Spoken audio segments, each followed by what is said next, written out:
വീട്ടുചന്തന് വീട്ടുചന്ത ഇതേണ്ട കോലത്തോർച്ച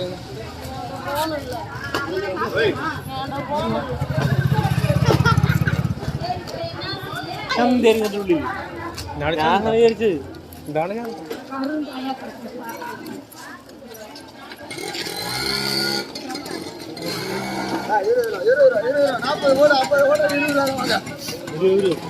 അറ്റത്തെത്തുന്ന തോറും വില കുറഞ്ഞു കുറഞ്ഞു വരുന്നുണ്ട്.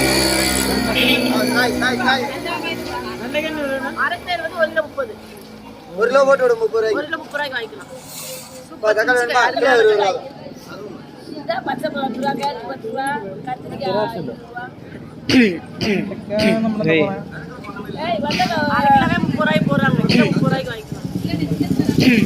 കേരളം പക്കം